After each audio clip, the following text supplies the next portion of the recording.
गणपती बाप्पा मोरया। तर या मंडळी आज माझ्या ब्लॉगमध्ये मी तुम्हाला दाखवणार आहे। आज आमच्या घरचा गणेश आलेला आहे, घरी घरचा गणपती माझा गणू छोटा गणू घेऊन आलेला आहे आणि त्याच्याच हातनं आम्ही आज गणपती आणायचं ठरवलेलं होतं। त्याचा हट्ट होता की मीच आणणार आणि त्याच्या मुलांच्याच पसंतीने आम्ही आज गणू आणला होता आणि बालगणेशाची मूर्ती मुलांना खूप आवडली होती आणि तीच ती घ्यायची होती। तो आज किती खुश आहे त्याच्या चेहऱ्यावरून तुम्हाला दिसतच असेल। तर आमचा गणू घरी आलेला आहे आणि अशा पद्धतीने आम्ही त्याचं स्वागत करत आहे। तर आज हळदी कुंकू लावून पाय पुजून त्याला आत घ्यायची पद्धत असते। गणपती घरी आले की घरचं वातावरण अगदी खूप आणि छान असतं, प्रसन्न असतं, जणू काही कोणी पाहुणेच आपल्या घरी आलेले आहेत आणि आपण त्यांची सेवा करतोय असा वेगळाच अनुभव असतो आणि हा अनुभव खूपच छान असतो।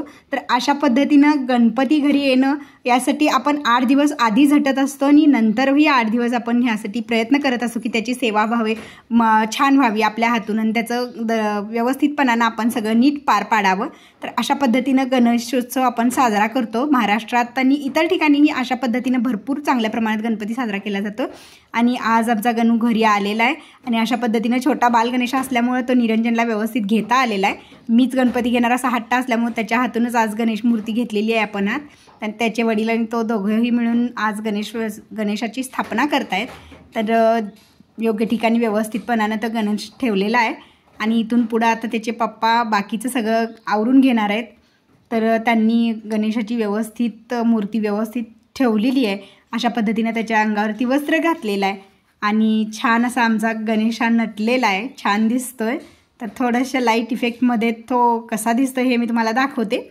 आणि छान मूर्ती नजर लागण्यासारखी होती, त्यामुळे मी त्याच्या पायात काळा दोराही बांधला होता आणि अशा पद्धतीनं गणपतीला थोडी राहिलेली माळ निरंजननं घातली आणि बाकी त्याचे पप्पा आता ते पुढे विडे वगैरे सजवून सगळं छोटं काम जे आहे ते कंप्लीट करून घेणार आहेत। गणपती आल्यानंतर घरात स्त्री असो पुरुष असो सगळ्यांचंच वातावरण अगदी प्रसन्न आणि छान मंगलतेचं असतं।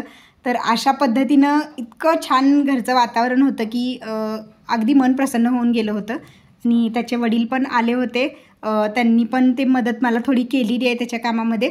तर अशा पद्धतीनं विडे सजवून झालेले आहेत। त्याच्यानंतर त्यांनी तो नारळ ठेवलेला आहे, छोटं मोठं बरंचसं काही ठेवणं विसरून जातं।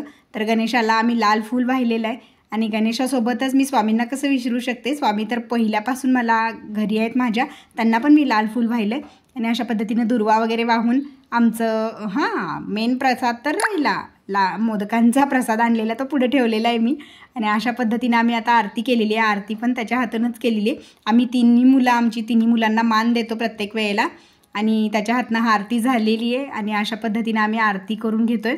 तर आरतीचं शूट माझ्या मुली करत आहेत, त्यामुळे त्याच्यामध्ये व्हिडिओमध्ये दिसत नाही आहेत आणि अशा पद्धती आम्ही गणेशाचं